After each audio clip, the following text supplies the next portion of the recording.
Blog Talk Radio.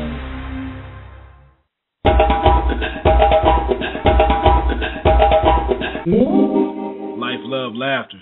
Tone and LB spit fire knowledge and ebonics. Coming up next.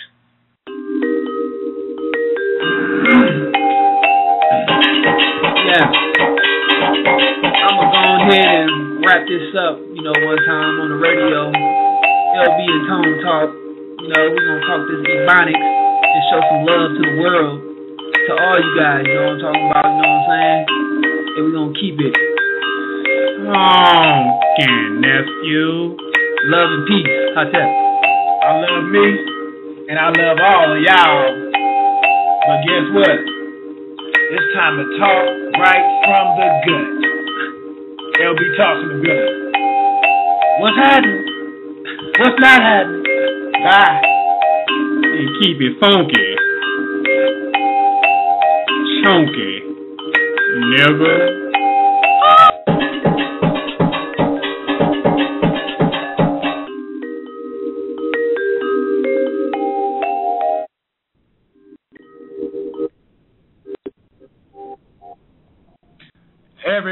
Everybody, how y'all doing? It's Friday. Tone and LB's in the building. Life, Love, Laughter Radio for another episode. Hey. Friday, love and peace. Spread the love, spread the energy of love. Because it's on today. Oh, it's on. I'm so excited. And I just can't hide it. Woo, the truth is coming, and I think I like it. Oh man, I don't know what's been new in the news been going on. We ain't really been into the news. What's new? I don't know. We be in and out the matrix. You know what I'm saying? Not really out there like that most of the time. You know what I'm saying? But yeah, we just gonna press on right now. Something come up, we'll bring it up. Something come to mind, but yeah. Make sure y'all check us out, Urban Laughter Suite on Facebook, or like I said last week, we can just give y'all the main headquarters. It's on the blog at urbanlaughtersweet.wordpress.com. We putting everything up there that we messing with, that we doing, so y'all can check us out there or whatnot. But last time we was on, what did we talk about last time we was on? We just had a general discussion, huh? Yeah. We've been doing the shows lately, y'all, just calling it Life, Love, Laughter Radio, letting it flow naturally. You know what I'm saying? We don't really want to get out there and pick a topic, because when we pick a topic, it's like we be limited, you know what I'm saying, to stick to that topic, you know what I'm saying, just to be, efficient. But, when we just want to just talk how we want to talk, it's all good. There it goes. Exactly. Limitless. You know what I'm saying? Just let it go with the flow. So, as those of you out there might know, we got a few special people online today, and we're going to allow them to introduce themselves here in a minute. You guys know we got Sista Raz Bey, and we also got a guest, Ms. Ryan, that will be coming on introducing herself in a few. So welcome back to Life, Love, Laughter Radio, y'all. And we hope y'all have another blast and another little bit of burst of entertainment tonight. That's all we here for, man. And peace and love to all y'all. We're going to go in. We're going to play a little bit of a little music for y'all just to bring in a moment. And we'll be back after these messages. Life of Laughter Radio. Not only that, first let me tell y'all this. Anybody out there looking to call in, 347-215-7855 is the number. 347-215-7855. And here we go. We're going to play a little bit of Sun Ra for y'all. For those who know who Sun Ra is. This is called When There Is No Sun by Sun Ra, Mr. Sunny Ray. We'll be back with our special guest after messages. All right now.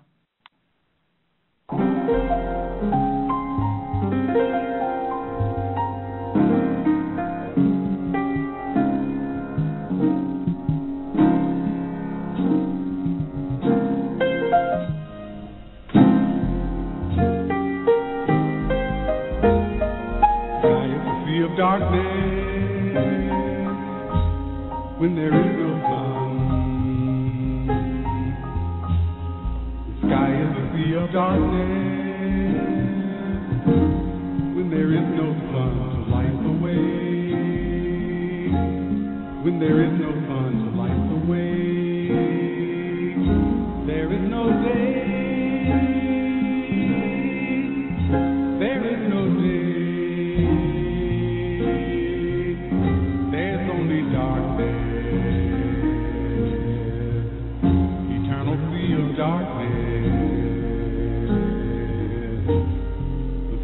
is a sea of darkness when there is no sun. The sky is a sea of darkness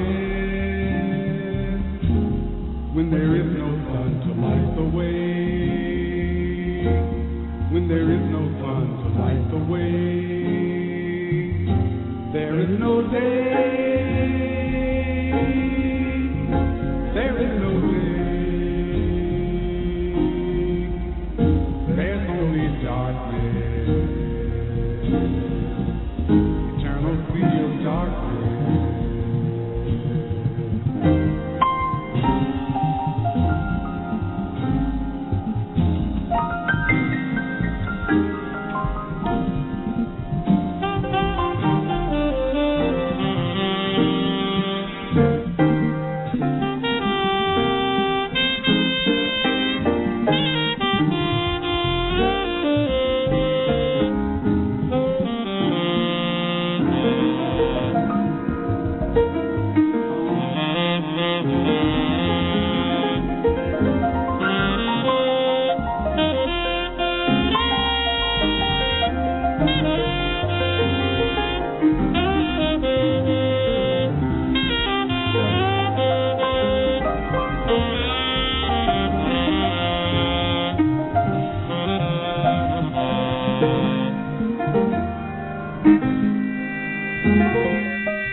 Yeah.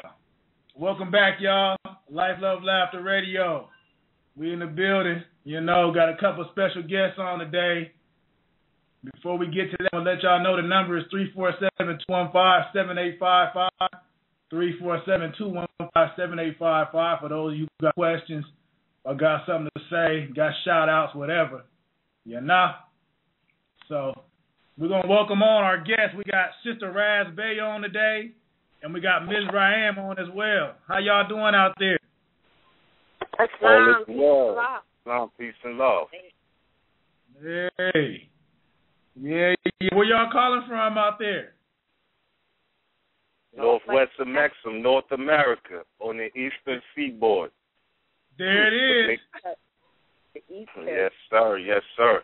Before we go in, can I ask where can I buy the CD from or the music you was just playing, man? It sounds so original. Oh, that's where did I get that from? That's Sun Ra. I'm gonna have to cause I just had the song. I had downloaded the song as its own song, so I got the name of it is it's called When There Is No Sun by Sun Ra.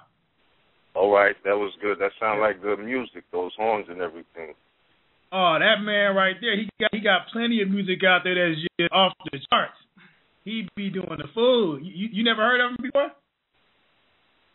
No, sir, but I'm glad I learned something new today. Oh, yeah.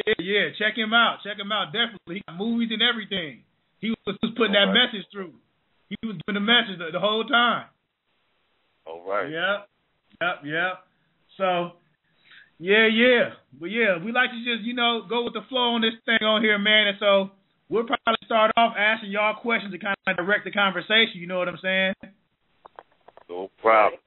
Right. All right. Because what we do is, me and Tommy over here doing our own little investigations on the world and just ourselves and everything else, and really just, analyzing our experience.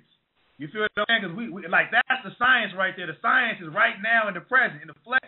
You feel me? And the science, you know what I'm saying, it's in these tones. I like to say all the time, it's like, when we talking, it's a lot more information being spit back and forth, beyond the words that we use. It's like, it's infinity. You know what I'm saying? We know that. So we just try to bring that message to the community in a way that they can all understand, because it's like, we talk about, we know it's a lot of like law being talked about. It's a lot of just different things being talked about from different levels. But it's like, I know for me, the foundation was never as far as like, what am I? Who am I? Like, I'm just now figuring out that I'm a spirit in a flesh and blood vehicle. You know what I'm saying? I was living most of my life thinking I'm the skin, I'm the body. And that's what had me like all twisted. That's what most of us young people like in the hood, urban areas, think that's how we think. And so like me and Boog just woke up into this, and now we get these new groups like the Wapians, Moors, and they saying we this, we said we want to know like, what is this? And our young people want to know what this is. We got kids and stuff. We just want to know. Indeed. Yeah. Well, I would say first and foremost that, as far as Moors, it's not necessarily a group, it's our nationality. So the thing that it is about is a divine and national movement. And I'll say this, life, love, laughter. Life itself is movement. So what the origin of it is about is divine and national. We know that our people, as you said, in what they call suburban areas, in a lot of places, have been stripped mentally of their true nationality, right? Like, we have people on the planet Earth of all different complexions, but it's only one place where that identifies people by, black and white, which are not identities, they're not nationalities. Right? So the essence of what we're doing and what it is to bring that light back to the people, because we know, like you mentioned, a lot of our people don't really know that. Like, a lot of us have been mentally tampered with via lack of knowledge, intentionally withholding knowledge from our people, which is why we see it as a noble cause to even be on a subject matter like this, because they don't really have intentions of orally or pointing us to the light, period, telling us or pointing us to the light, period. So it's like when you have a certain knowledge base or anything, it's supposed to be shared. It's not meant, a lot of knowledge is not meant to just be kept within. Though you can't tell everything in one session, it has a life force of its own. And looking at the documents and the strategy that they used on our people, it was intentional to get us on a level where we can't talk in the form that we're competent. And when I say that, we basically, it's like the old maxim they say, like, monkey see, monkey do. And we could see and do things without really understanding the origin. And I say that to reference back to, our people who are under the impression that they're Negroes, blacks, and colored people. that's emphatically not true as far as its relationship to an identity. When we say we're Moors, we're talking about our free national identity, status, and what it means, right? Because everybody on the planet has a nationality. Even these people that most of us are likened to call white, you know, they're not really white people. They're Europeans, and they have a nationality, right? So if you really talk to one of them, whether you work with them or whatever, or see them in your daily affairs, you could ask them, you know, what's your nationality? And, you know, they might try to say they're white at first, but if you really ask them, like, no, like, what's your nationality? They say that, you know, they're German, Irish, Italian, English, or Swedish, Greek, or whatever. They all have a free national name. But we see that the problem is with our people, as you mentioned, in the suburban areas, and not just there. It's like widespread. You know, they don't have anything to actually connect back to. Not that they don't. It is there. But I don't think that, or from what we've witnessed, a lot of people's attention hasn't been engaged in with who they really are. Like you said, we are energy. We're divine beings, in fact and indeed. But as far as our position on the planet Earth, we are Moors, Americans, and the history, you know, that they give us is a big misdirection because they misnomer the Aboriginal and indigenous people of the Western Hemisphere, which is Moors, Americans.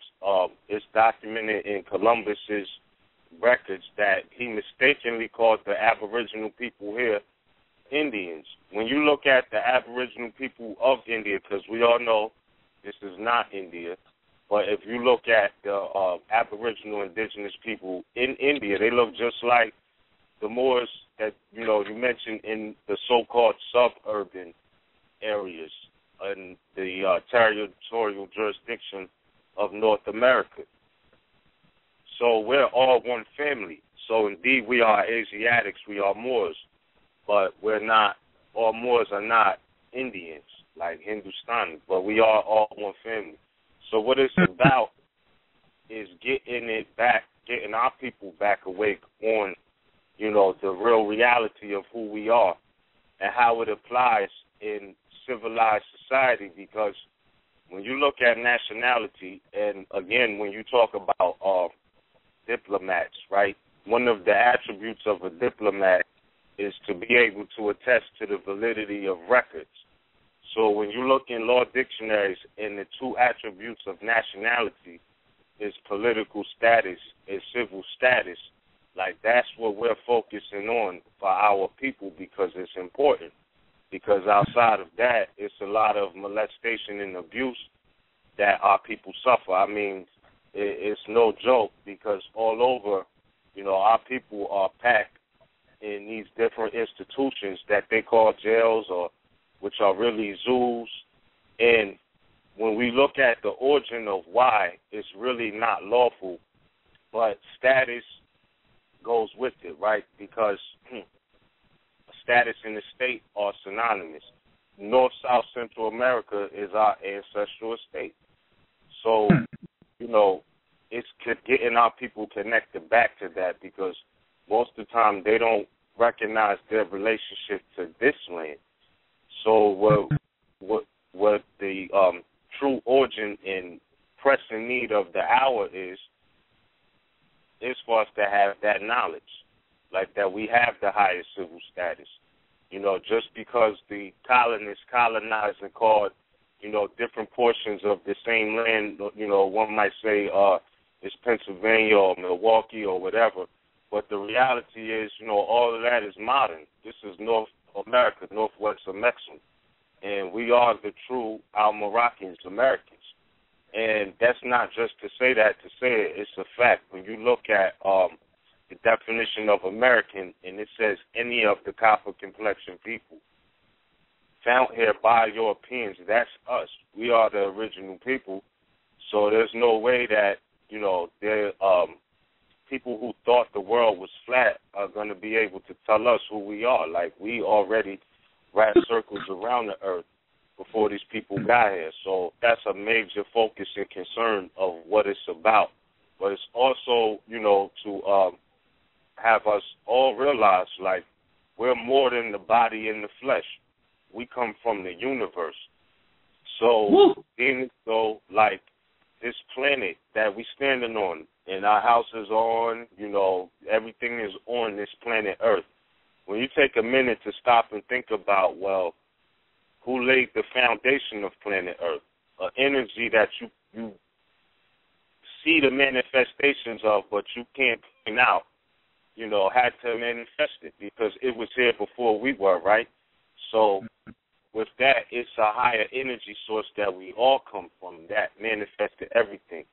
And that's what is related to astrologics, cosmology, and the recognition that we come from the universe. And I'll say this, too.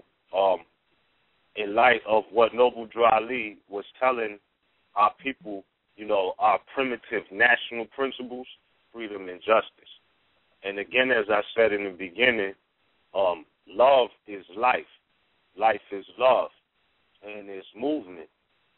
Also, when you look at the word love, and I'm attesting from a 1910 International Unabridged Dictionary, it comes from the Sanskrit word priya, and it means freedom. Like in Sanskrit, love means freedom, right? So we love, live, laugh, right?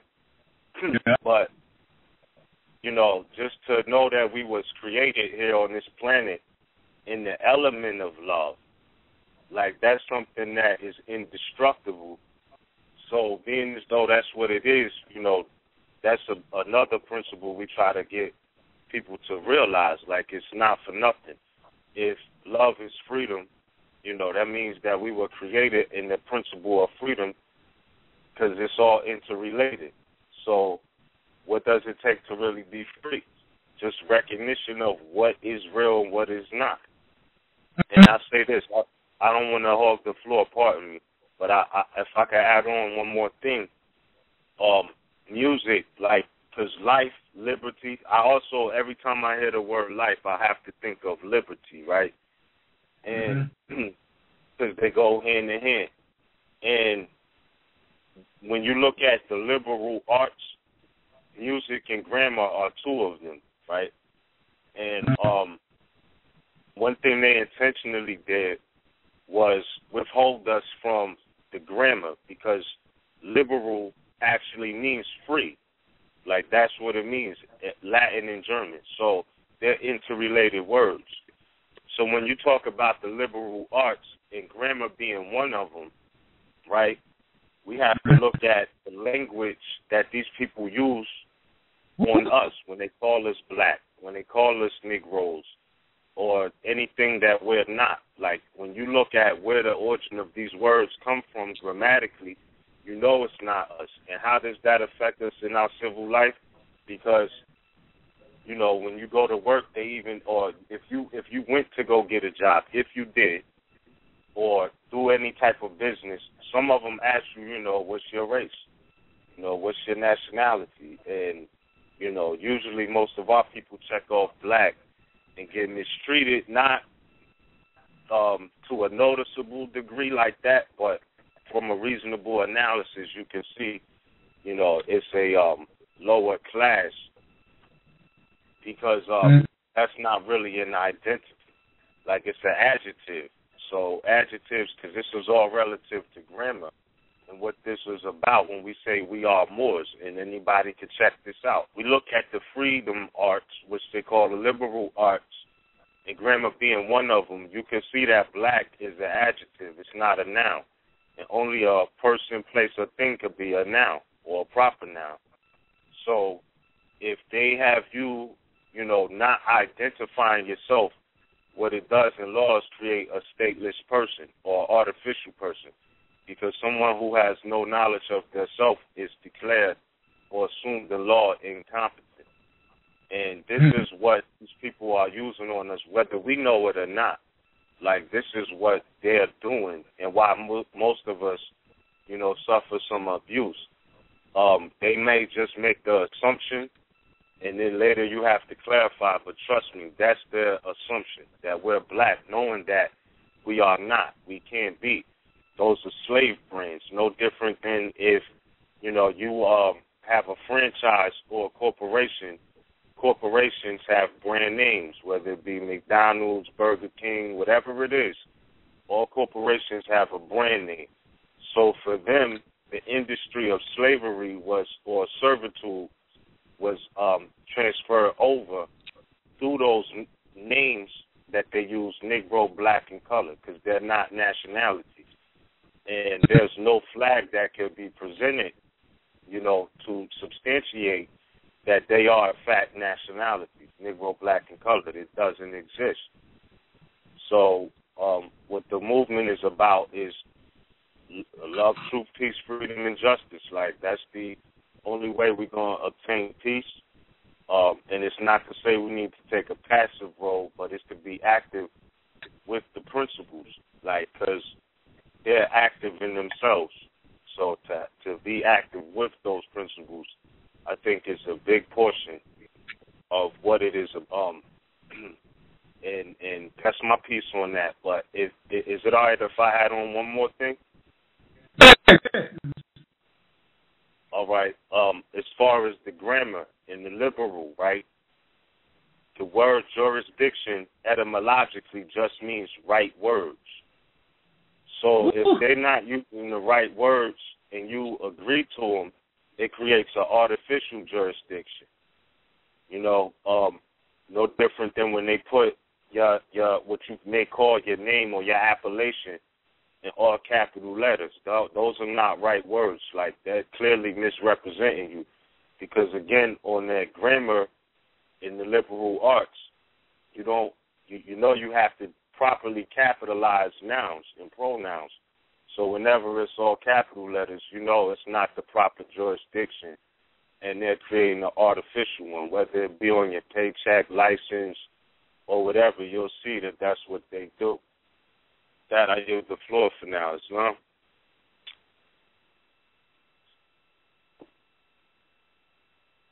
Peace, family.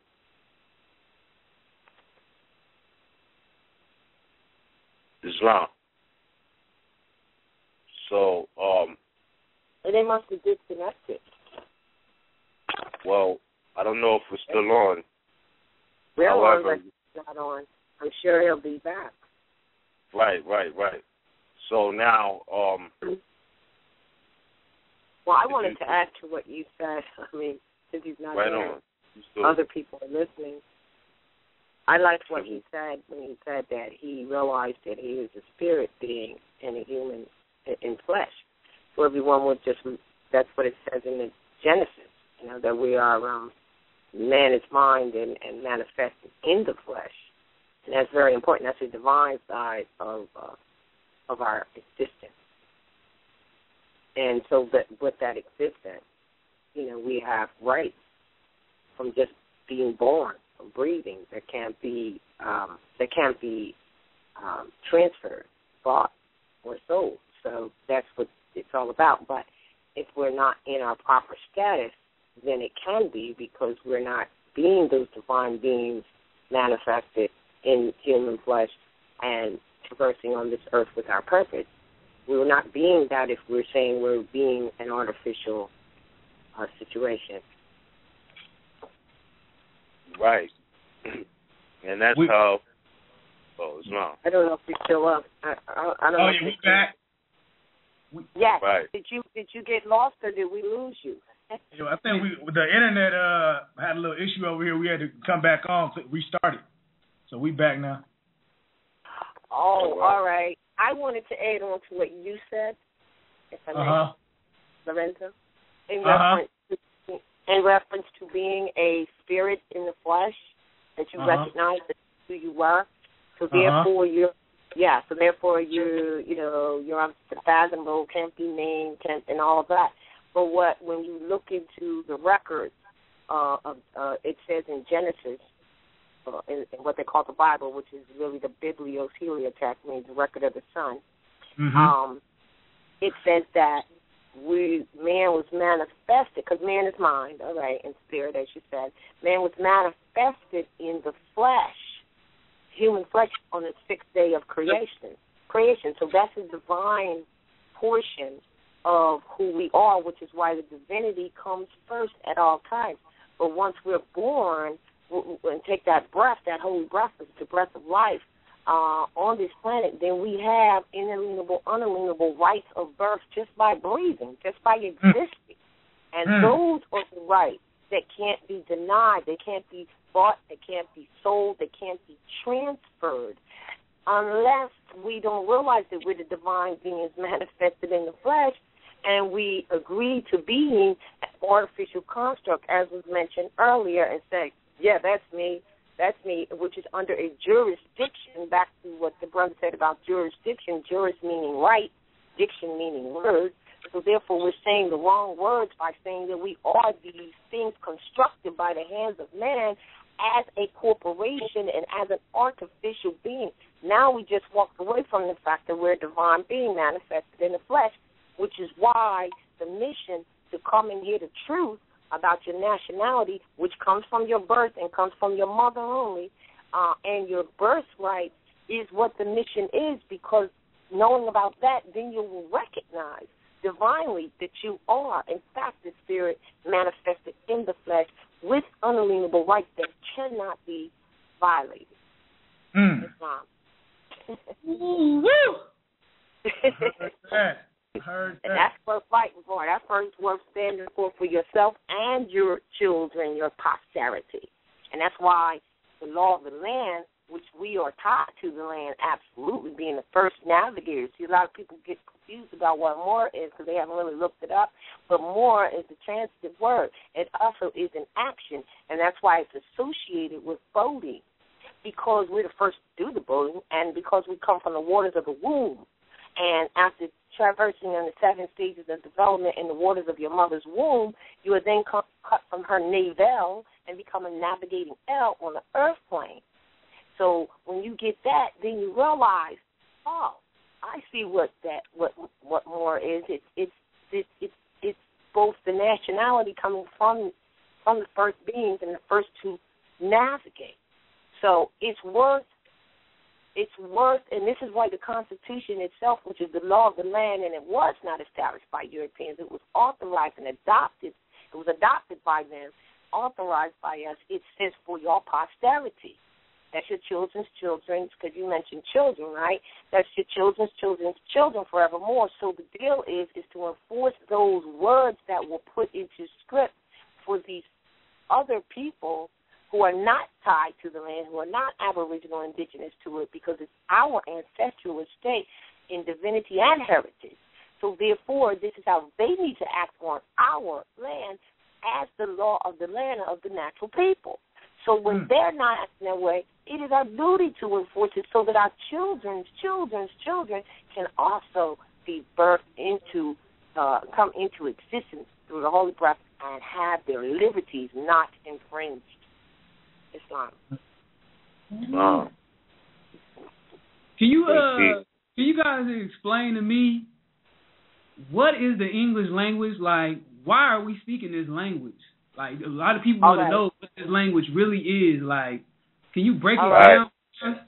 I want to say one thing, and then Ms. Raheem, I know because you really studied the language, but I want to say this first to open up your mind for a minute. A lot of people think the English language belongs to the European, or what you call the white man, right? Mm-hmm. Okay, well, they're in absolute error. They are in absolute error because of the lack of study. Remember, it says our people suffer for a lack of knowledge. The Europeans didn't establish anything, especially as far as the language goes, at all. We think that they did because we didn't study. Now, Ms. Raheem, I know you might want to make a comment on that, because Aleph-Beth, that means alphabet. You know, that's the first alphabet in the house of God, or the house of whatever you want to call your God. But you want to make a comment. That's the first thing I want to say. Erase out of your mind that belongs to them, because it doesn't, because we taught them, we civilized them, and that's a fact of truth in history. Ms. Raheem, I know you wanted to mention something about that. Indeed. That was a great question, and the reality is, like, this is why etymology is important, because we speak words, right, without understanding what those words actually mean. But if you go into an unabridged dictionary, and you look up these words that are allegedly English, you will quickly see that the English language is masculine Latin. And I repeat that. The English language is masculine Latin. Right there in the book. Yes. I just, before you say that, I know what you're going to tell them, but for those who may have a dictionary that is not unabridged, that means it has the etymon of the word in it. If you would just look up the word that you're talking about that you think is English, you'll see that in the brackets it tells you that it's Latin. Go ahead. Indeed. So what the real question is, that or the thing to realize is that what they call the English language really is not their language. Like, they got it directly from Moors, but masculine, like, they made it masculine. So, like, you can look up certain words in, let's say, like, in what you call English. Like, all right, let's take a word like demonstration, right? In English, it ends with the N. In Latin, it would end with the O, spelled the same exact way, but it's just masculine versus Latin. Masculine versus feminine. But they got it from us because we are the first founders of the LIFE.LOVE, or what you call alphabets, which goes back to the grammar, because that's a part of the liberal arts in freeing your mind to recognize what's what as far as words and its usage. Because, like, we, as the Aboriginal indigenous people of the planet, we had different tribal appellations based off the deeds that we did. And the perfect example is, like, Phoenician. The Phoenicians were the first family of Moors, if you will, that were dealing with alphabets and phonetics and sounds. That's where we get phonics in the phone, telephone. It comes from phonics or Phoenicians. So we are the founders of language. It was a Moabite that brought all 22 letters of the Greek alphabet into Greece. Those are mathematical hieroglyphs, if you will. So it's about understanding or comprehending the origin of things. So, yes, the language that we say we're speaking in now, they call English, but it's derived from Latin. When you look at the ruling families of what they call England before overthrows, Moors were ruling in England all over the planet. That's no joke. And the family, they say, is Mauriensis, but, that still means Moors. And that's attested to in David McRitchie's Ancient and Modern Britons, Volume 1. Like, so it's really not their language, but I think that we should take a thorough examination of that language to get to the roots. And when we say etymology, like, it's good if you do get an unabridged dictionary, like, it should be, when you look up a word, always look in the brackets, because they'll tell you, like, it comes from Greek, it comes from Late Latin or Old High German or Sanskrit, all of these, like, I was excluding Old High German, but Latin, Greek, Late Latin, Sanskrit, Arabic, like, all of these languages are interrelated to the same people who founded them. And just going back to what you were mentioning about being the spirit, if you look in the Book of the Dead, the Egyptian Book of the Dead, it mentions how it mentions in the New Testament that in the beginning was the Word, and the Word was with God, and the Word was God, and the Word made everything flesh, right? In the Egyptian Book of the Dead, it says, I am Ra, I am that which created the word, I am the word.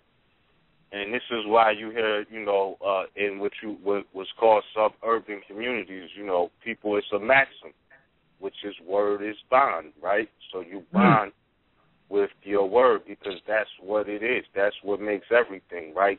And when we say that, it's like when you speak, sound is expressed out of your body, from your mind, right? And it goes into the air.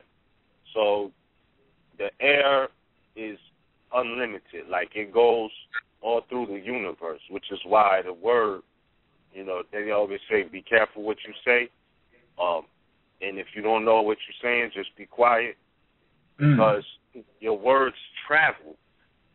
So just like you may put a chemical in the air and it goes, when you send that vibration out of your body into the air, into the atmosphere, it still lingers. It's around. It's in the universe. You're planting seeds with your word.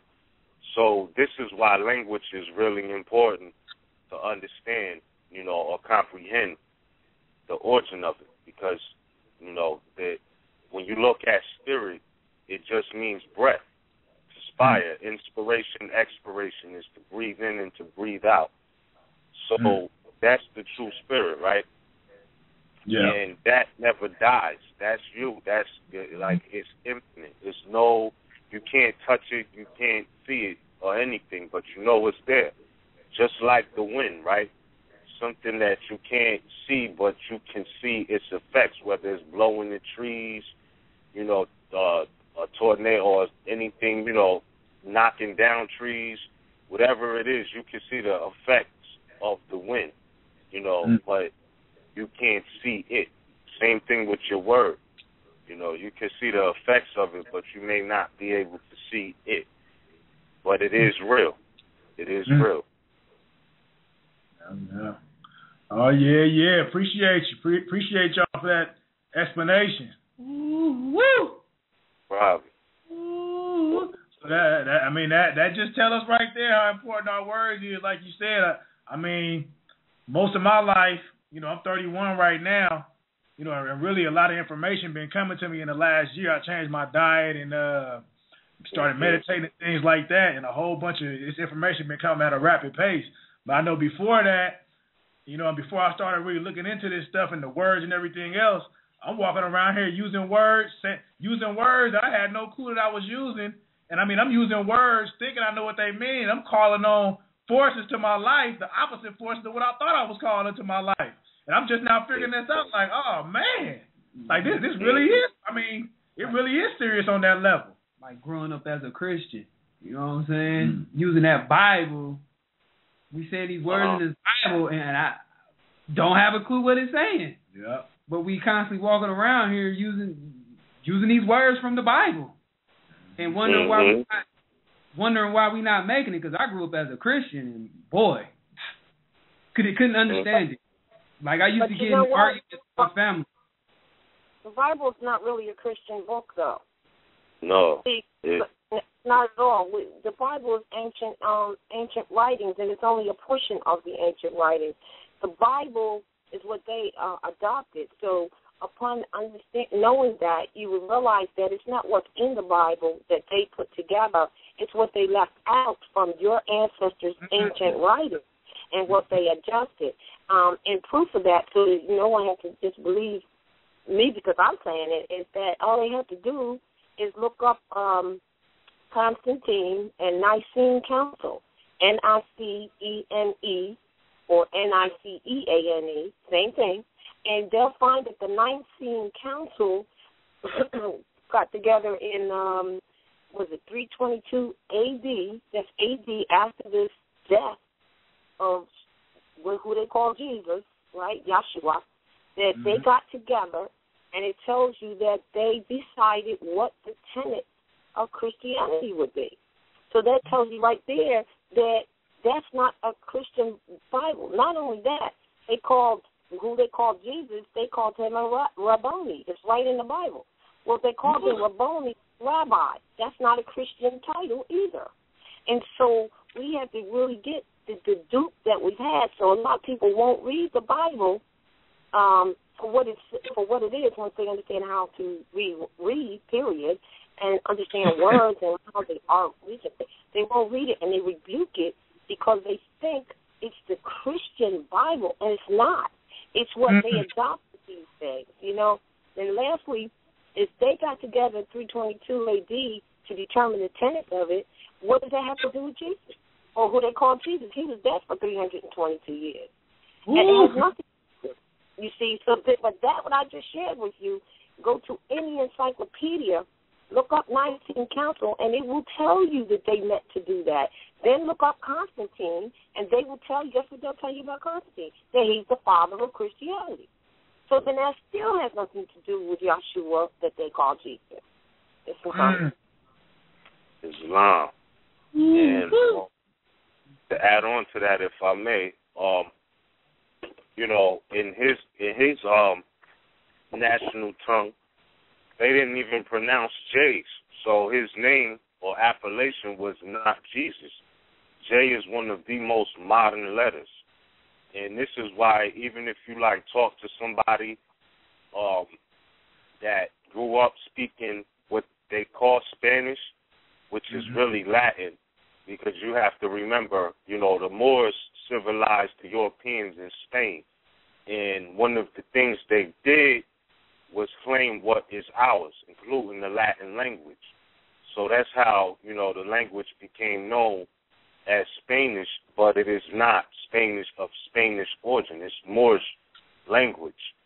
And even if you talk to someone maybe from, like, Mexico or from any of the islands and they speak that language or Latin, you know, upon coming here, they have to adjust between pronouncing Y's and J's. And I'll give you an example. I was working with the sister who was from Mexico, and, you know, she was trying to learn how to speak as people in North America speak on a common level. So, like, if she was trying to say the word Yankee, like, she adopted trying to say, opposed to when she sees the Y, she'll say Janky. But, you know, there's no Y in that language. I mean, there's no J in that language, but they get taught to interrelate or interchange the Y with the J, or the I with the J, or the H with. So Jesus, when you look at Aboriginal tongues, like, that word never really existed in that fashion, if you will. And that wasn't his name, not in Aramaic. There's no J in Hebrew or Aramaic. So that was definitely not his appellation. And why is that so important? Why is that important? Yes. I know you want to answer that, but I just want to interject. It's important for the very reason of what we just said. Like you said, or someone said, "Oh, I'm not dealing with the Bible. That's the Christian thing." Well, you're in error. You're not rolling in truth. So now, when you realize that the Bible, or what they call the Bible, the Bibliothelium, is a record of the sun cycle, of which we domicile under, then you might want to know what the chronology is, so that you can better know. You see, backwards through the ages, masterminds trace themselves, and thus they know. So, in order for you to teach your children correct, and might need to teach mine, and et cetera like that, we have to have the right knowledge. So when we roll by not knowing and rebuking these ancient writings that are really written by our ancestors as a record for us, then we rebuke those teachings and find ourselves in a mental dysfunction, which is where we are. We are in a mental slavery and a mental dysfunction. So if you receive this information from the cosmos, raise your vibration higher, meaning, for instance, you know that from the cosmos to me, right? Cosmos to me. That's cosmetology. What are they saying? Your antenna is your hair, if you know language. So therefore, it's important so that someone would know, for instance, listen, take the dyes, and all that stuff out of your hair because it's your antenna that when you pray or you think, because that's all prayer is thinking, you will reach the cosmos better. So that's my take on why it is important. Ms. Rain, if you want to give your reason. Yes, I definitely would like to add on to that question. Why is it important relative to Yahshua versus Jesus? Because it's no different than anything that is done in honor, right? Like it's in a sense it's misrepresenting who that man really was, or what his family called him, or what he called himself, right? Because if there was no J in the language of the family that he comes from, it's just a respect level. Like if people say they love Jesus that much, to respect him enough to call him by what he called himself, and what his family called himself. And that's why it's important, because it's almost like hypocritical to say, oh, I love Jesus, and then, turn around and not recognize that, hold on, he was an Hebrew, or what you call Hebrew, a Moabite Canaanite blood. So why would you call him something that he is not? He didn't call himself that. And if word is bond, why would you create an artificial bond for somebody that they didn't bond with that? Like that's why when you put history back in its proper perspective, and again, the liberal arts, grammar is one of them, and that's inclusive with language. So if we're talking about freedom and what he really came to do, I think that's just a basic principle that should be respected. Like, for the work that you do, it would be kind of foul if somebody, misrepresented it and gave it an attribute that doesn't belong to what you call it, or, it's almost like giving the credit to an artificial being that really wasn't connected with what you're saying it is. It's a falsehood. And you know what? That makes it sad. That makes it sad because, like the brother said about, and I understand what he's saying about he don't want to be a Christian because of the way it has been presented. So it makes it sad because they're giving this credit that don't belong, or they're not giving the credit that belongs, and they're following this supposed Christianity that's led by Jesus, supposed Jesus, and it's false. So therefore, it's blind, and it's not real, and they're never going to find what they need from it. Now, the truth about Christian or Christ way, the crystal pure and Christ way, hey, I want to be in that way, that's Christian. That's, crystal clear.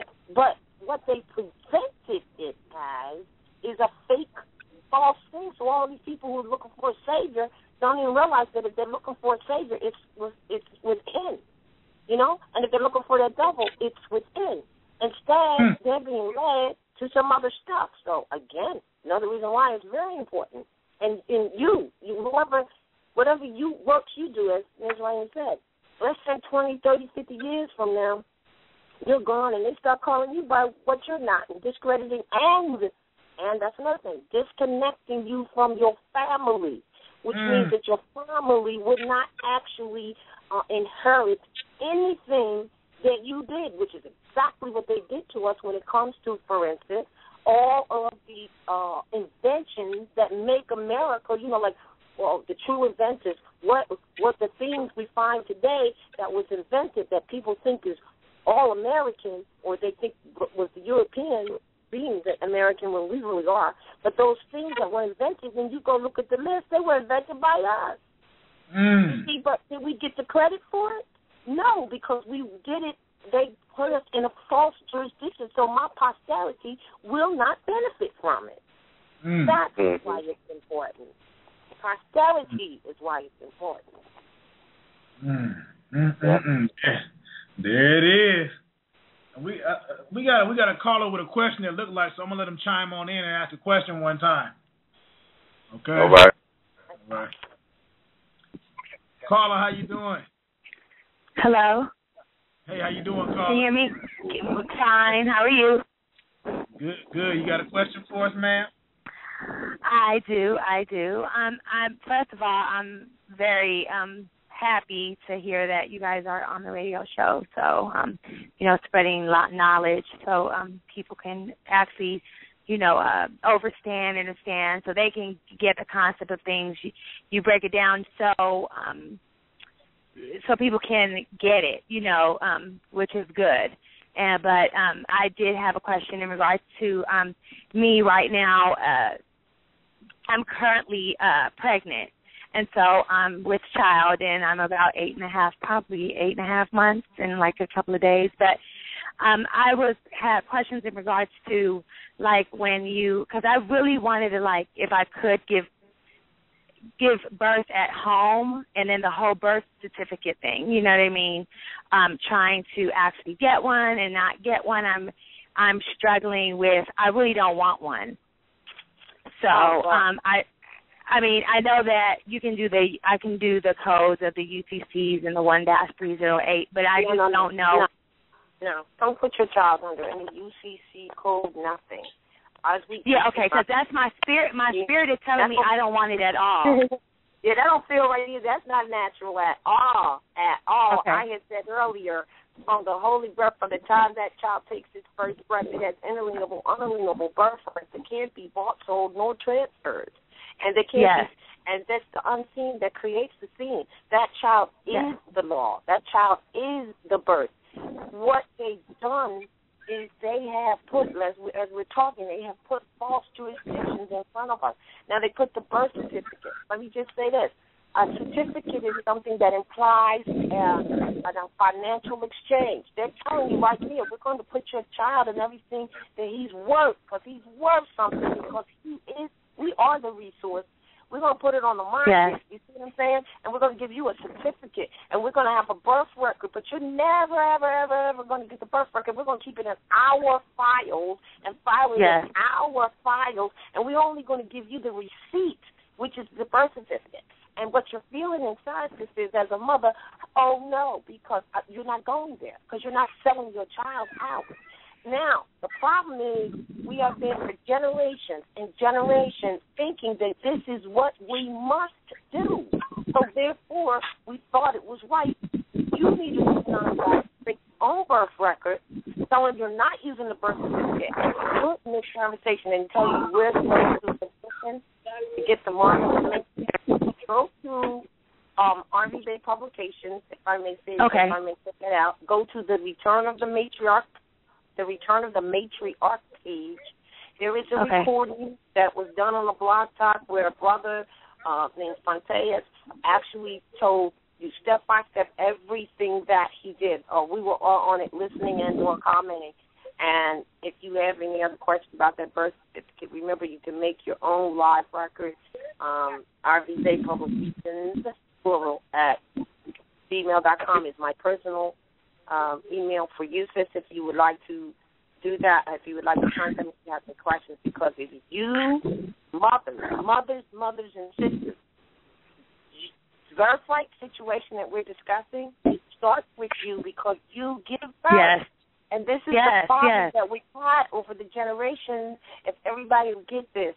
Over the generations, the problem we've had is why it hasn't, quote-unquote, worked, as people would say, is because women have not been involved. How are you going to talk about birthrights without the woman being involved?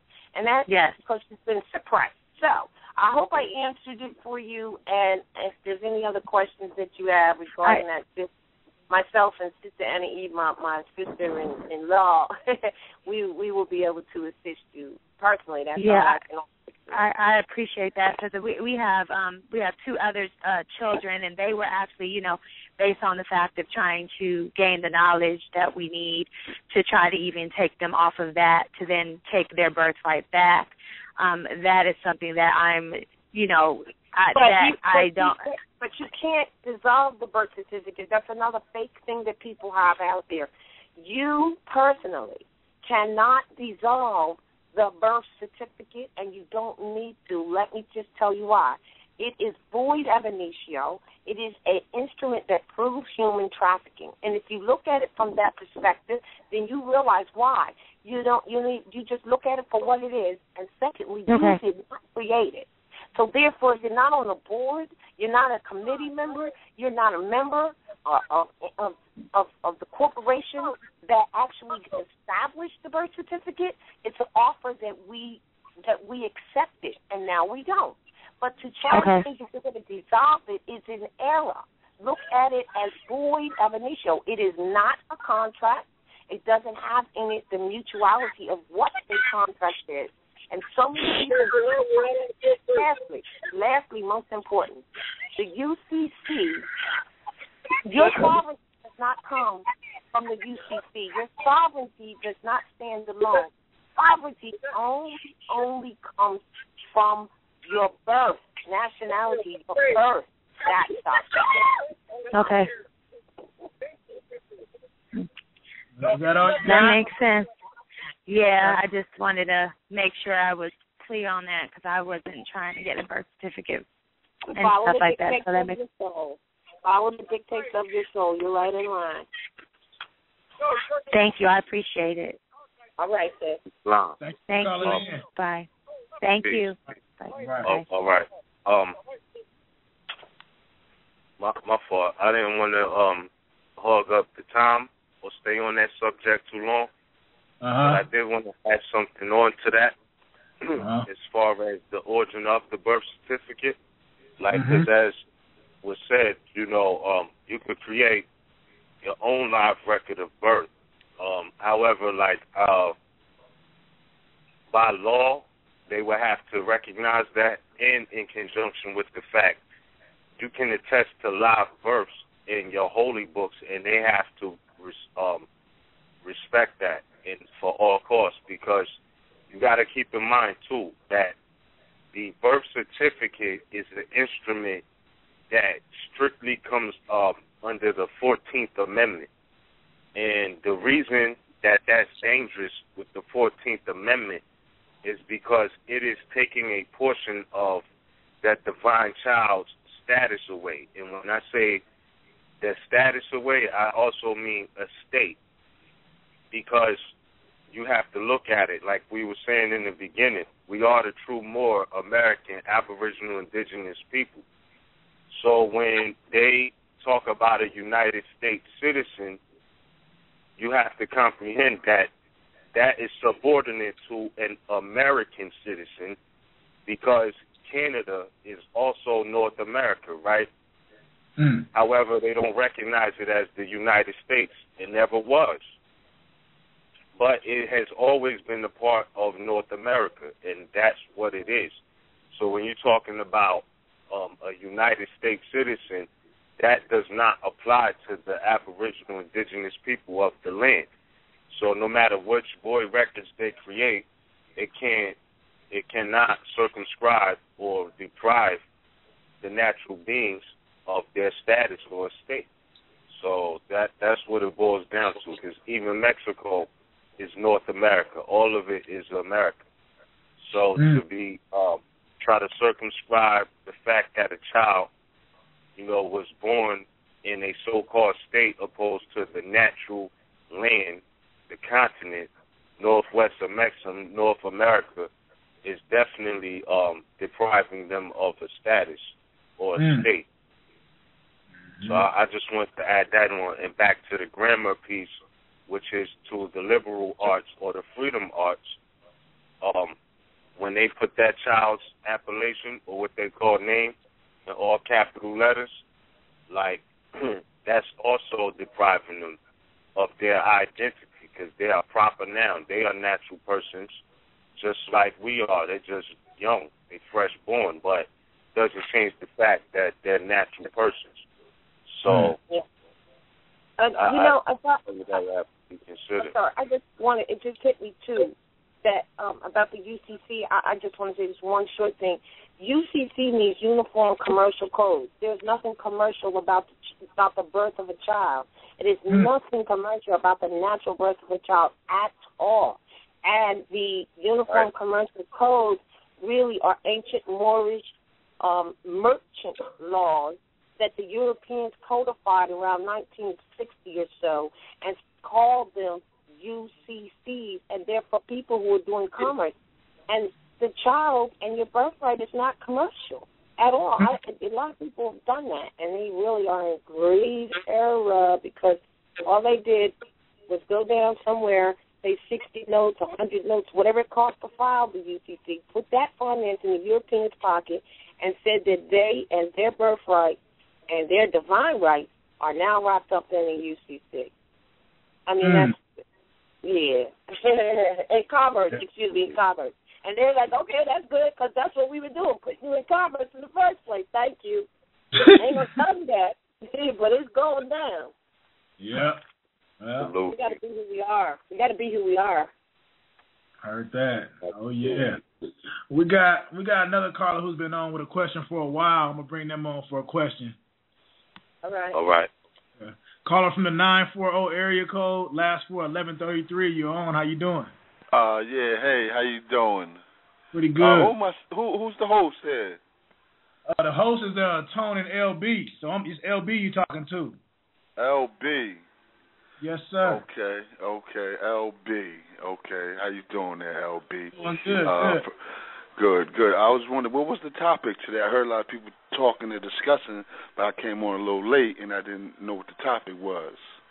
Well, we really just been talking about whatever comes to mind, letting it be spontaneous, because this is Life, Love, Laughter Radio, and mainly so far we've been on talking about just the origins of language, of religion, just really we're talking about world history right now and its importance.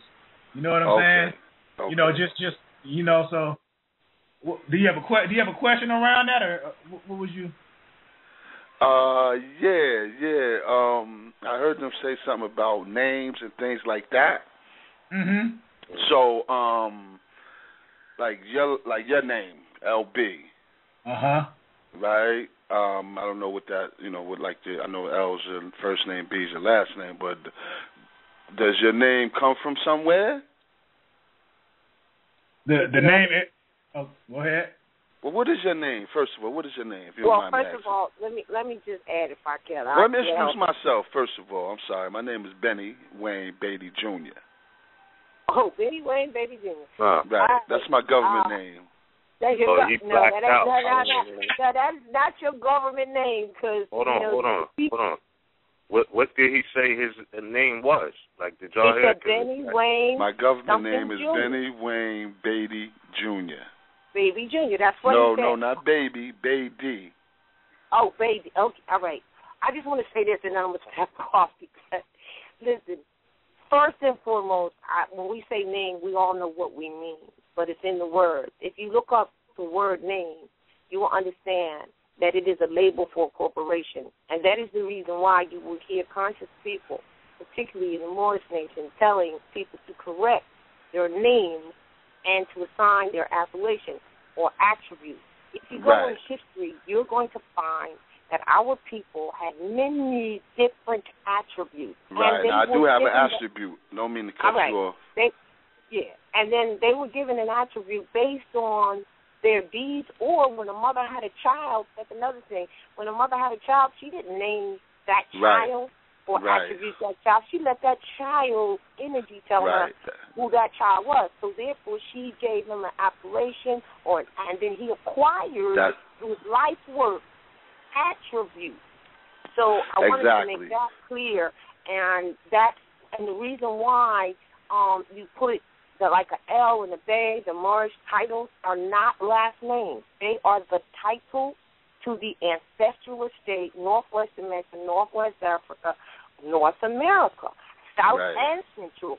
So therefore, when they're searching for a title search, like say when you go to buy your house, a bit of deed grip, which is what a mortgage is, a debt grip contract or so, or whatever you want to call it, they're searching, they charge you for a title search. The reason they're doing the title search, but you never get the title, is because they're looking to see if any Moors have claimed the ancestral estate.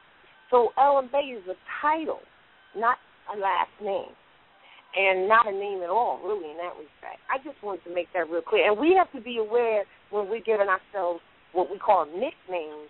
Don't call it a nickname, because that's a nickname was what the Europeans called a nickname. We're giving ourselves attributes. You gained your attribute based on, in the hood, probably on what you were doing. It's an attribute. Exactly. Right. Your attribute comes from your ways and actions. Yes. Yeah. Yes. Right. And actually, like you said, it is true that when you name your child, you know, like you have kids, Miss. I'm sure you have kids. I mean, I'm not sure you're sure, but I if you have kids, I have to tell you this, brother. Excuse me. I do not have any kids because, truthfully, a kid is a billy goat, and I know people. Okay, well, children. Thank you.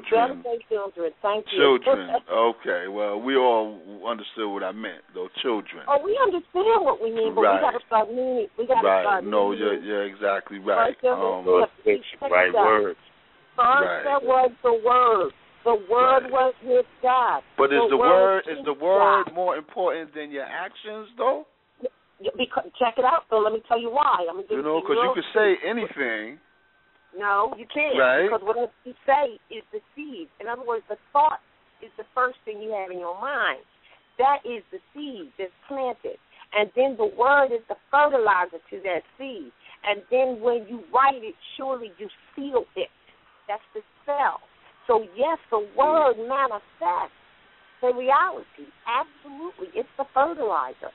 That's why you have to be careful of what you say. So, yes, the word is important. First there was the word. Word is bond. So you're making a bond. Right, definitely. Your word is bond. But we got to do that. We got to change our vibration to really start recognizing that is of absolute importance. And that's why writing, like I said, when you write those words, now you sealed it or you spelled it. And truthfully, check this out. When you spell the word, you just cast the spell. So, yes, words are important. Okay. But the point I'm trying to make is a person could say a lot of different things and be something else, though. That's true. If I can add on, can I add on to that? Yeah, and this is real. I appreciate the nature of the conversation, but I think you just put it in a beautiful light when you said first it's the thought, right? Because the words don't necessarily have to be spoken. You can be saying mantras in your head. The word is that important because your thoughts is what creates the words. Before you say something, because you got to remember, man is mind, and mind moves really fast. So before you say it, it was already thought to express in your mind. Right. Even if it was in that split second, it was the thought that expressed the word. So that's what you have to keep in mind. So I think you get the drift as far as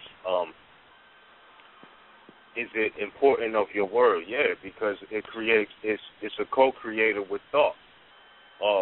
And if the co-creation isn't going right, then the manifestation isn't going to be right. But I just wanted to say that in conjunction with what the brethren LB was saying as far as he said earlier that he grew up Christian. And when you look at the word name, right, in the law dictionary, because I wanted to add this on earlier, but in law and in fact, Christian is a political system. Like, is really derived from the Sanskrit word Krishna, though, which is the sun. But what they call Christianity, when you look at the treaties between the Moors in the United States, they always mention Muslim Christian, because it's a political system of Europeans that was established 325 years A.D. So when we say my name is, or, I name my child, you have to comprehend that by law and by definition of that word name, it means a corporation or Christian property. All right, now I'm emphasizing Christian property. Back to the brethren LB and how the word and the thought all is interrelated, because the true Christians are the ones who came here murdering the Aboriginal indigenous people and are now running a de facto government in North America. Like, Those are the true Christians. The ones who came over in 1492. Hold on, pardon me. All right. The ones who came over in 1492. So, as far as, naming, we have to understand that's what they did.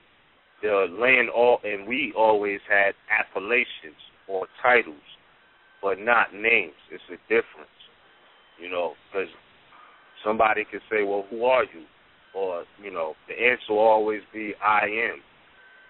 A name just denotes that you're foreign property. I just wanted to add that on as far as the word, how it relates to the thought, and everything comes from thought first, and then definitely. Yeah. Definitely. But there were so-called names thousands of years ago, before Christianity and all of that, or attributes, whatever you want to call them. Yeah, I see what you're saying, but not necessarily, because years ago, the so-called Christians were property. Like this, and this is the interesting point as far as the condition that more America in today, as far as bureaucratic servitude, we had them in slavery. So when you talk about property, like, they're just getting away from that subjection. If you look at the Declaration of Independence, 1776, they were, 1774, 1776. I apologize for that fundamental slip-up, but either or. I think, if I'm not mistaken, it was 1774. If not 1776. It was originated in 74 and it was ratified in 76. 76. Yeah. Pardon me for that fundamental slip-up. But, however, they were declaring their independence from Moors in Great Britain, which means they were already actually in servitude, because they had to declare that they were independent. So there wasn't a such thing as being a Christian subject back then, as far back as we may think it is, because the times we are in now is really their first true time of ruling. And that's not to say that, Europeans didn't have a slave or a servant that was a more, a while ago, but if you really analyze what the history reflects, this whole thing is modern. It's not ancient at all. According to the calendars now, 1776 was only a couple hundred years ago, 300-400 or so.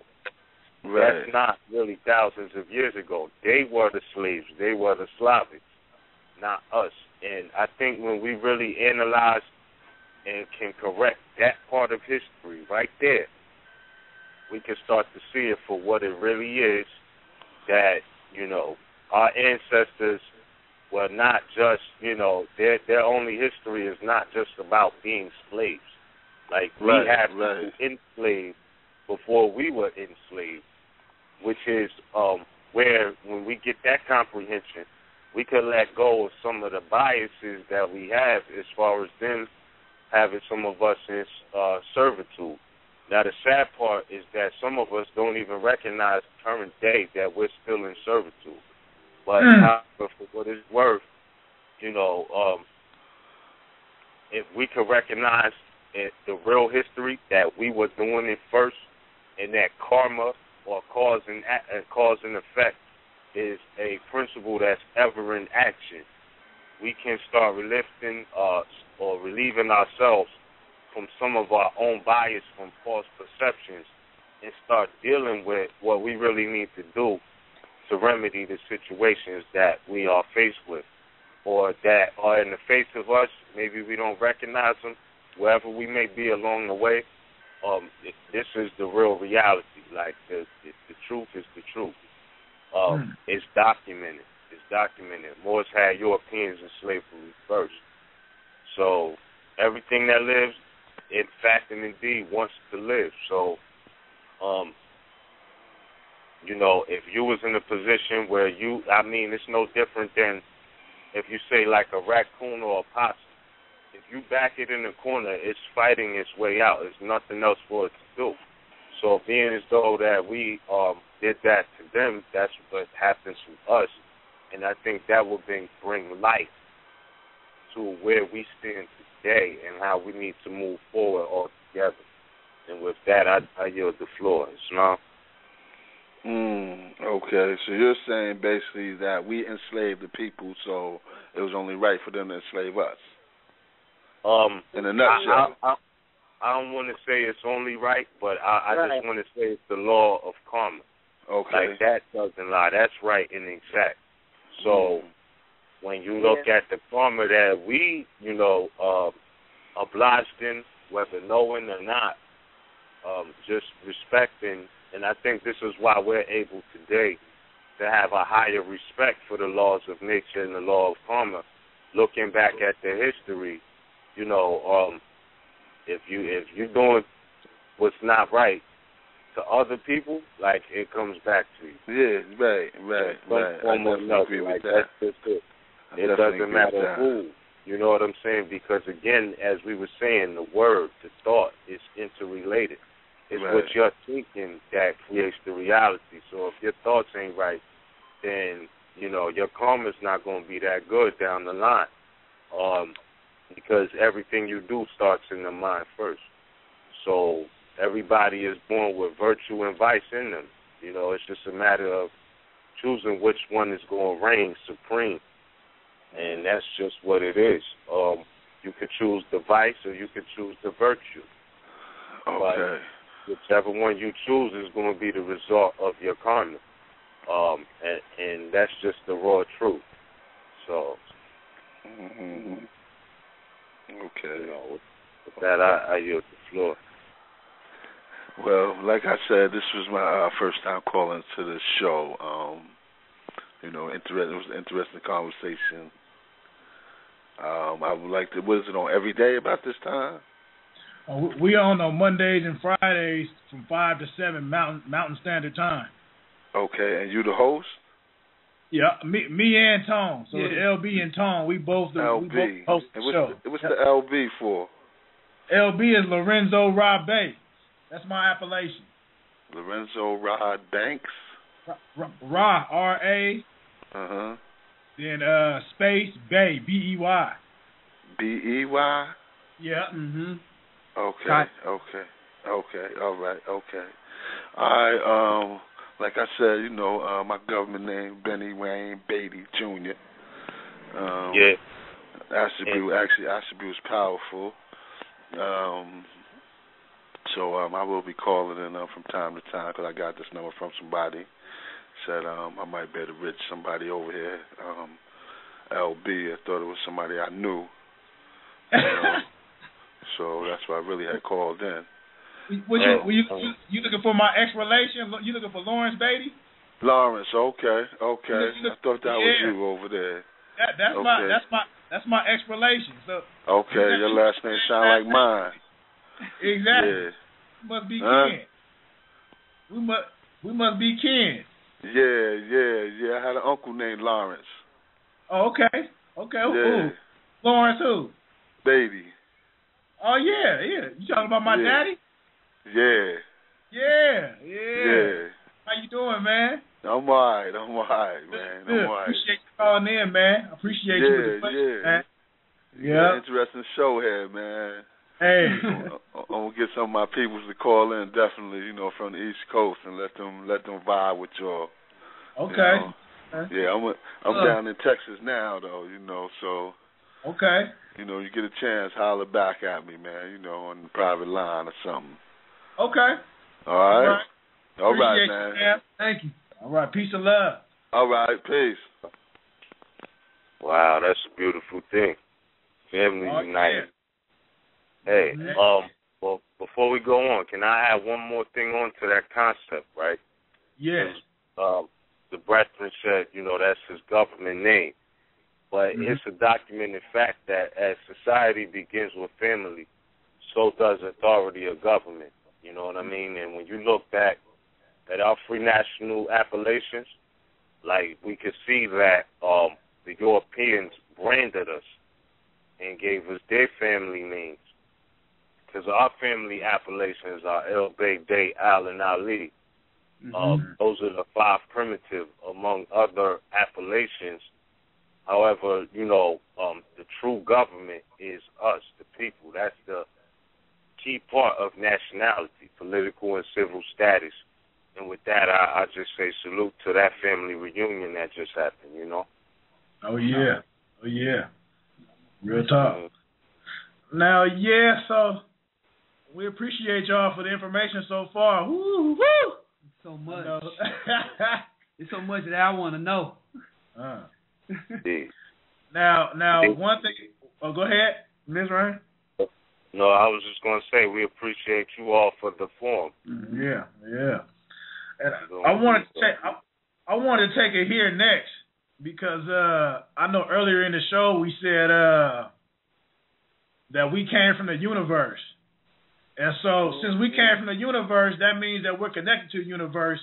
And I know a lot of people don't really understand this connection. Like, it's like we down here on Earth, but like we so cut off from the cosmos, what's spinning out there. We just thinking that this is all it is, forgetting that, man, we on a ball spinning through space, you know what I'm saying? At a rapid speed. So I mean, I really wanna say or ask for y'all to explain how are we connected to the universe, and then with that, what are some of the solutions to all of this that we've been talking about? Well, I'll say one thing to put a point and open the mind. You just used we use the word universe, right? Una means one, doesn't it? And verse means word, don't it? Yeah. So one word. And the word is what manifests. So there we go back to language and the importance of it. The universe is the law. The law of the universe is law itself is length, angle, and width. So you ask yourself, length, angle, and width of what? Of the angles of light that some people call angels, but it's the angles of light energy that we are made of as we manifest in the human flesh on the earth. So we are the law. We are the length, the angle, and the width. And that's how we become tied to and come from the universe and deal with the laws of the universe, which is the laws of nature. And which is why it's so important that we know what they are.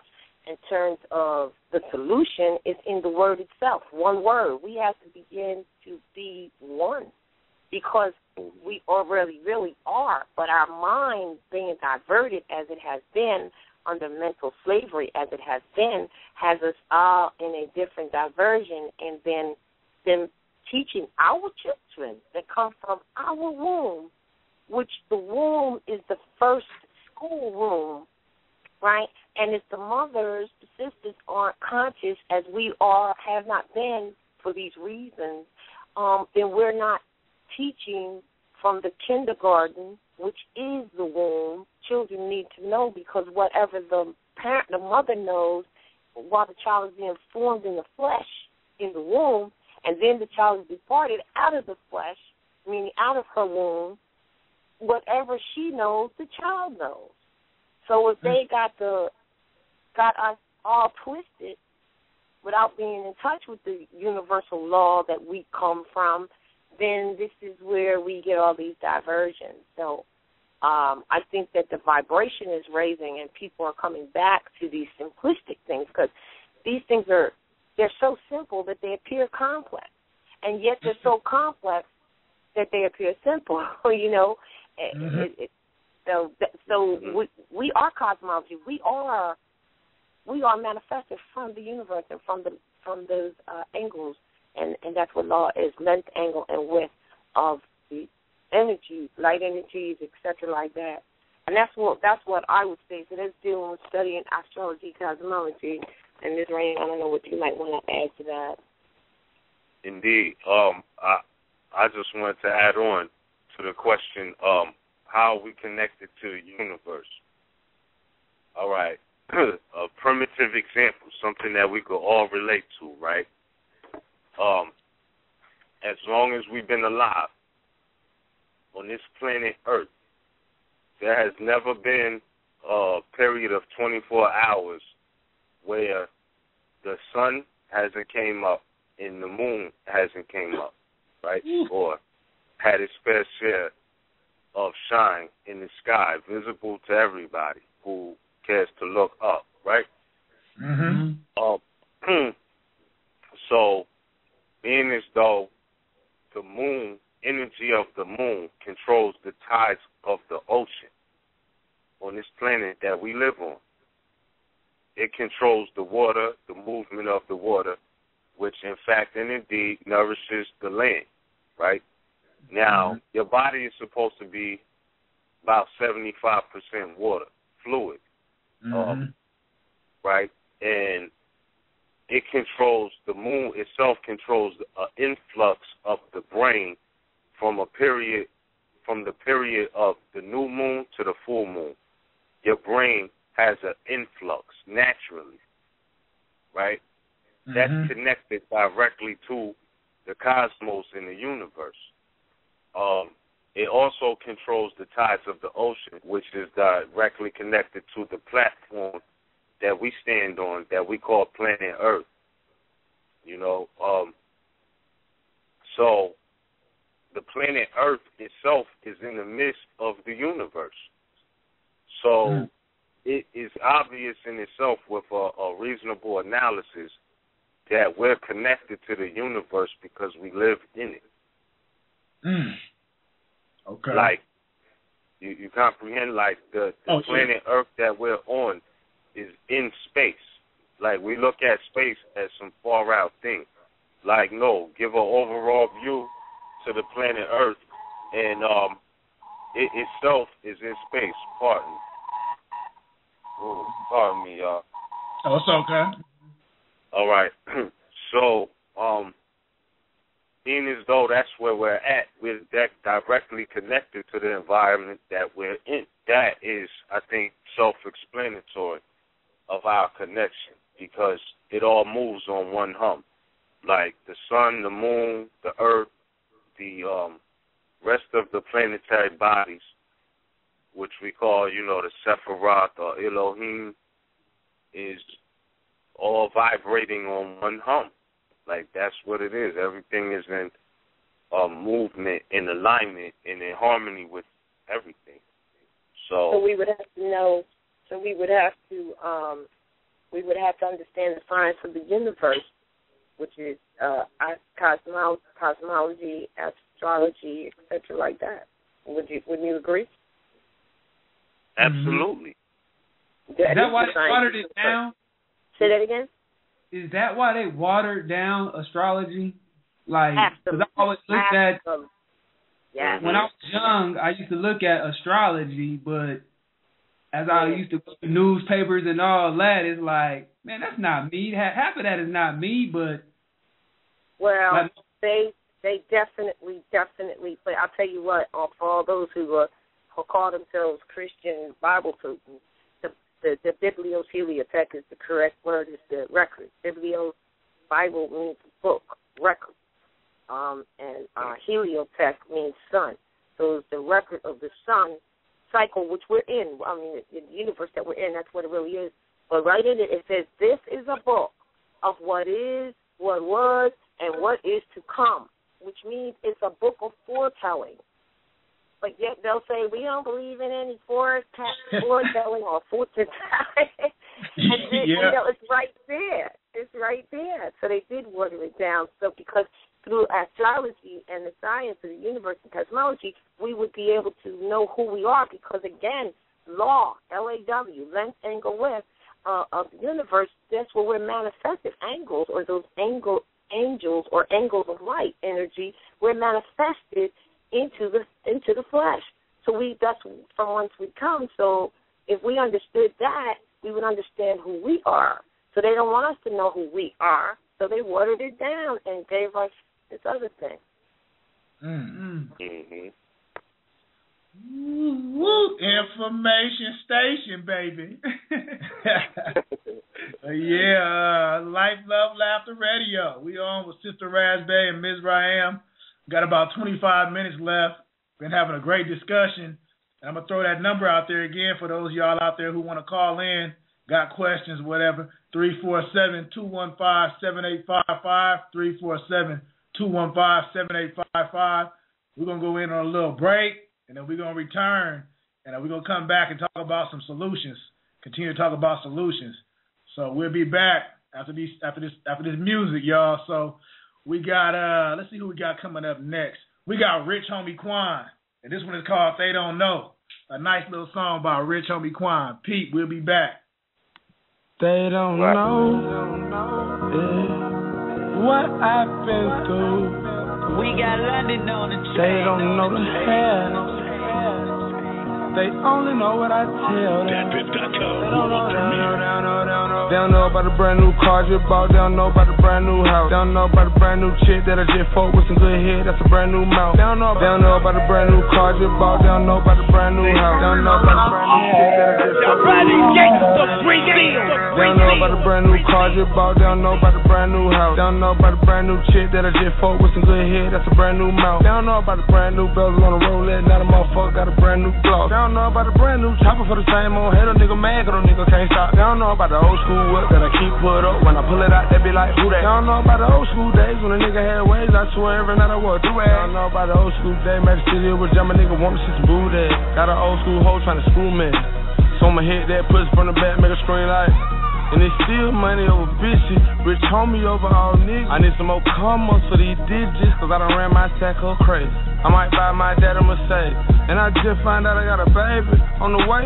I know the situation sounded a little crazy. And they ain't know I was worth that much till I dropped that mixtape and sold that ass. And they ain't know I was on them Percocet, but they know I be on them Zan. And they know I ain't with that group of shit, but got mad love for my fans. I can't take every picture, you gotta understand, but they don't know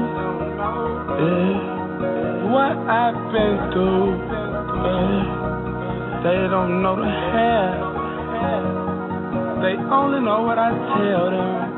They don't know, they don't know about timing. No, I got pulled over, boys, for the God, they were tripping. They don't know about the bag that a nigga had stuffed in the trunk. They were too busy worried about insurance. They don't know about the homie that I got locked up, money all the hell week. They don't know he going through it. They ain't know I'm a boss already. I ain't number 23. Now them niggas trying to ask me how I do it. They don't know about the pain that a nigga been going through lately, baby. Shit done got a little crazy lately. Shoot a nigga, make it as a great baby. And that pussy so wet, I might recruit myself in the Navy, baby. Used to be Joe Washington, now Ben Frank. I had to change the face. They don't know about a new spot that I just got with them cameras everywhere, so they see your ass. I'm in New York, spending cash. A broke nigga, I can never be your ass. And I'm the future nigga, I see your past. Who the fuck told you I wanna be your ass? With these diamonds looking like water, boy, I got Nemo mad. And they ain't know that my mama still working, they ain't know I'm unsigned, they ain't know I'm still hustling. They ain't know about the spot on Gresham that my Uncle Me had 2 times, got blessed. They ain't know that I paid for my mama to get married, she be happy for the rest of her life. That son I know, nigga. And last year I was broke, nigga, but they don't know what I've been through. They really ain't know. They don't know the hell. They only know what I tell them. Can we tell them? They don't know. Promise to never stop going. Yeah. Life, Love, Laughter Radio with Tone and LB. We back. We'll continue our conversation with Sista Raz Bey and Ms. Ryan. Those of you trying to call in with questions, we might have some answers. 347-215-7855. 347-215-7855. We got about 20 minutes left, and we got a caller on with a question again. So we're gonna let the caller on to ask questions. All right. Caller from the 707. How you doing? Yes. I was calling, and I had a chance and the opportunity to listen to Raz Bey and Ramos speak. And I had a question about you guys were saying that there was a lot of things that was missing out of the Bible. Mhm.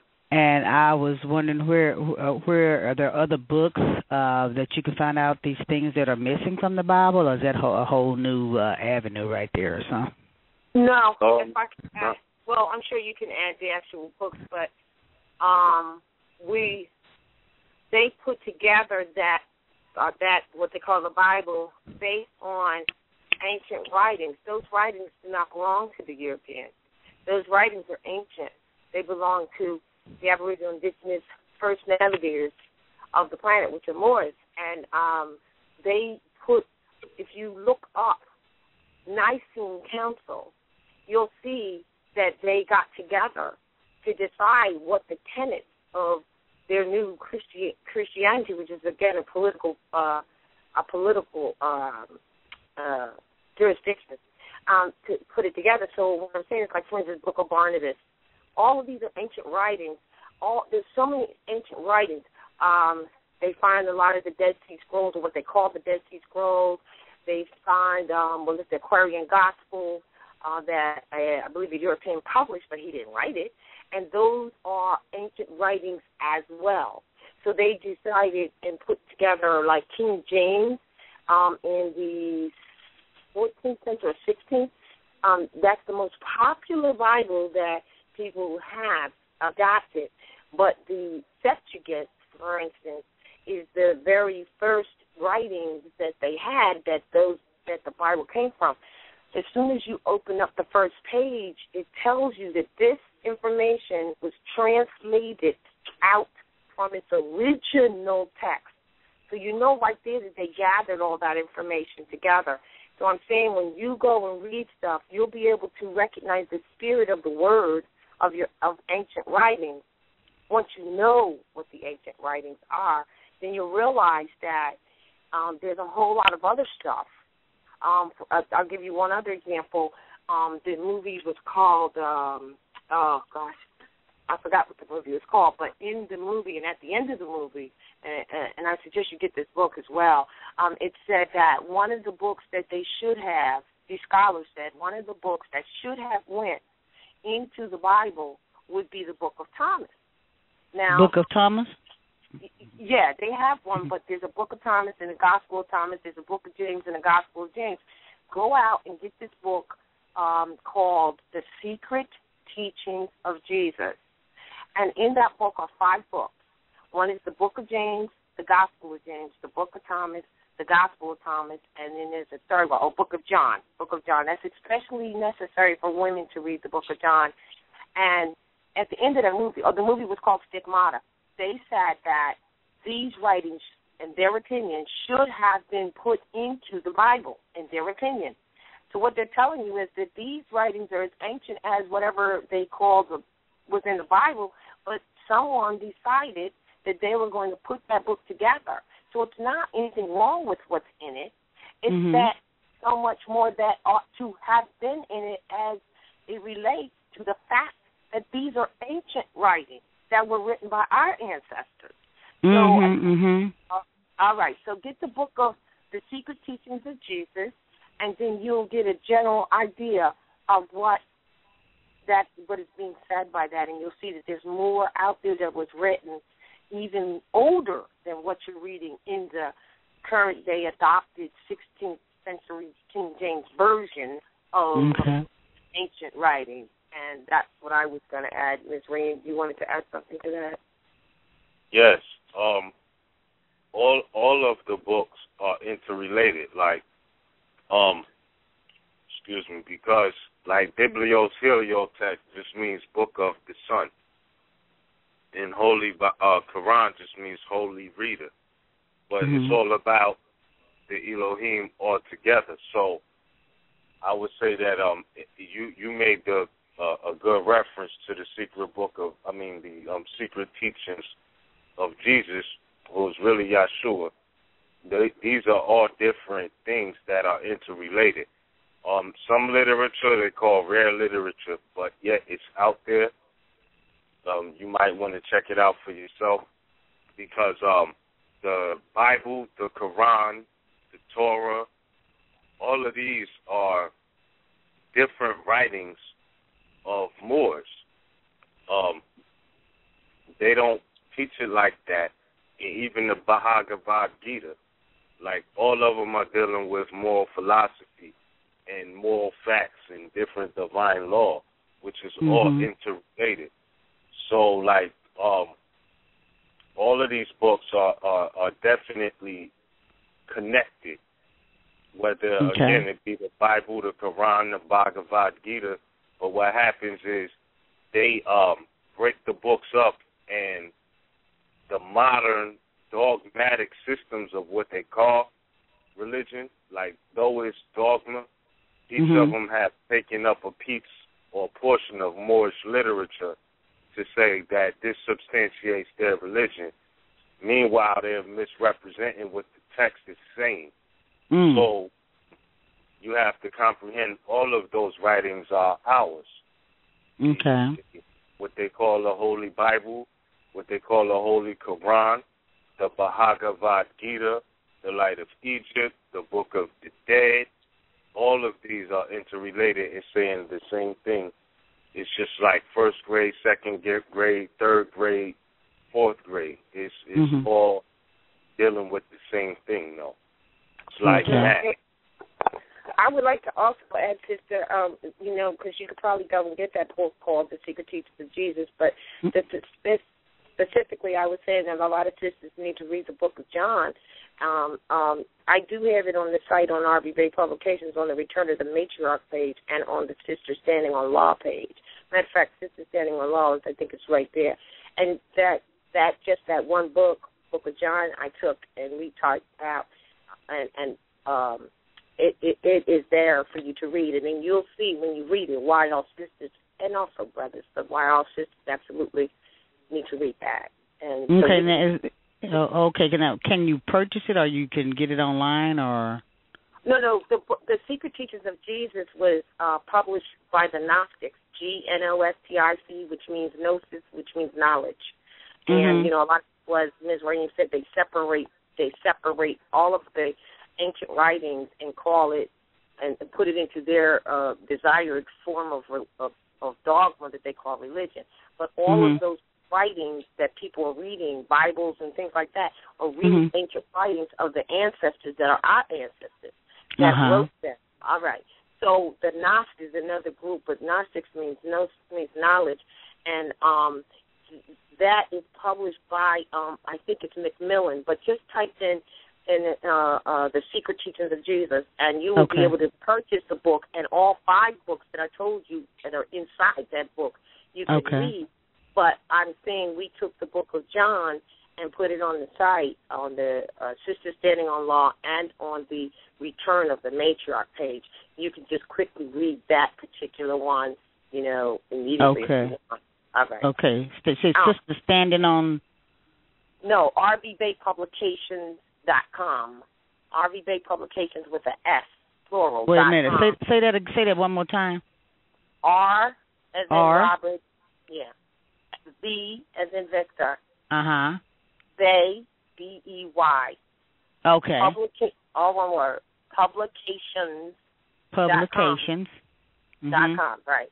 You will find on the page called Sister Standing on Law, the Book of John. You will also find it. It's a PDF that we put up, the Book of John. You can read just that. It's not that long because it's just one of the I think Macmillan Publishing does that, but you'll find that on Sister Standing on Law, and you'll find it on the Return of the Matriarch page, so you could read it briefly immediately, because I think all women should definitely read that Book of John from the Secret Teachings. Okay, that'll help me out. That'll get me started then. I sure do appreciate it, and you guys, keep on the conversation, and have a great weekend. Thanks for calling in. All right. Peace Absolutely. You do the same as well. Peace and love. Okay, thanks. Bye-bye. All right. One more question, y'all, and this is what everybody want to know. What was the first language on this planet?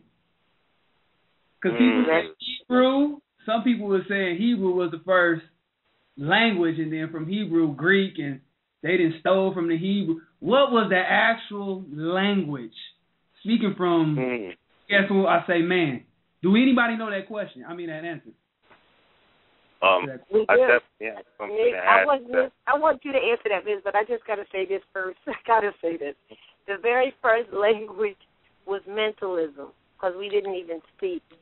What Telepathic. we did, we had mental telepathy, where the thought comes from first, and then the word is the fertilizer, as I said, of the thought. I just want to put this to the table, that we still do it today, but we use use words to express it. We have a concept of thought in our head, and that concept of that thought in our head, we take our mouth and put it to your ear to try to express to you what it is we're thinking with that seed of thought. And we're hoping that from the words we use, that you will get the same concept that we have in our head. And so that was mental telepathy, wherein we didn't even speak at all, because we were able to, quote unquote, read the mental vibrations of each other. So then came the word, and the first language. Ms. Raheem, go ahead and you can tell them what that is, because I know Chris was right. Indeed. Well, first, that was definitely the right and exact answer. You know, the first language is body language. But because even today, you know, they have what you call sign language for people who can't hear or may not comprehend. So, you know, the first, and this is why Noble Drew Ali said, you know, man must learn by signs and symbols. However, as far as the vibration and putting together words and speaking them, it's still known for a fact that all languages are interrelated, but it's debated between Sanskrit and Sumerian. And both are Asiatic or Moorish languages, because Sumerian just means excellent Marus or excellent Moors. And Sanskrit is, you know, just means perfected language. So between the two, all of it is interrelated, and everything is derived from those. So Hebrew and all that stuff derived from that.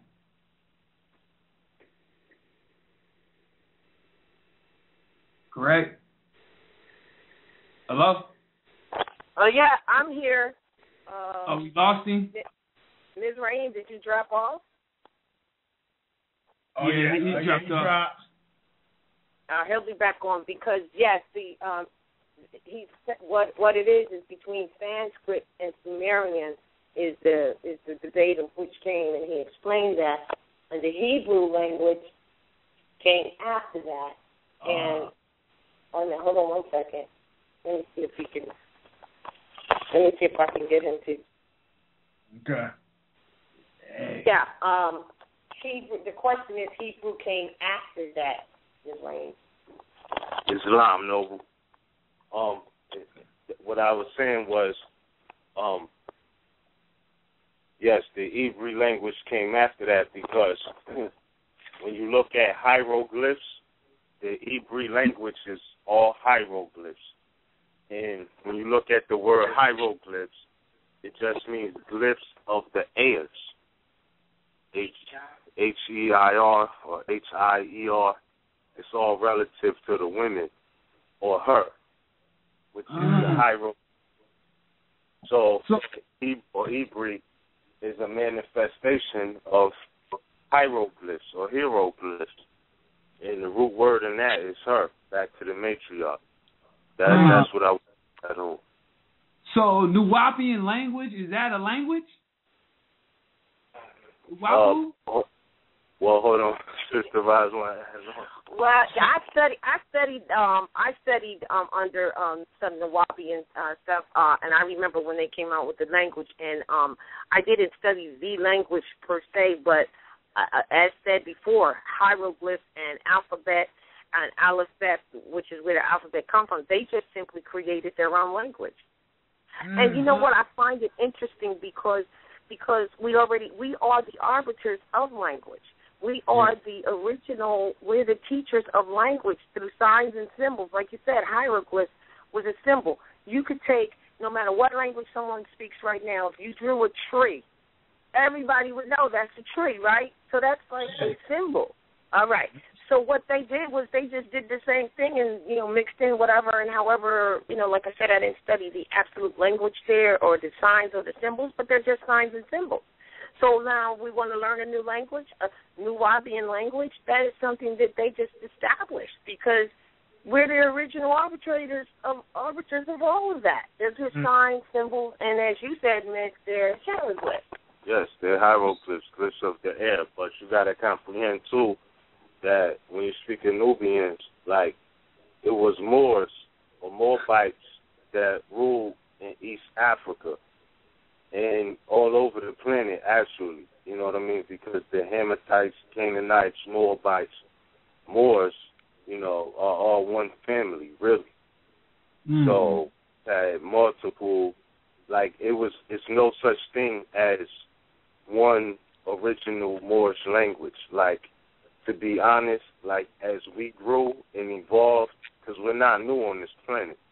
So as we grew and evolved, like it was a standard for us to speak more than 3 languages. You know what I mean? In some households, it was standard to speak at least 7. At least you would speak 3 different languages. And that was the standard as far as being able to communicate because we were not the type of people that just stay still. Like, we traveled the planet. We civilized all over planet Earth.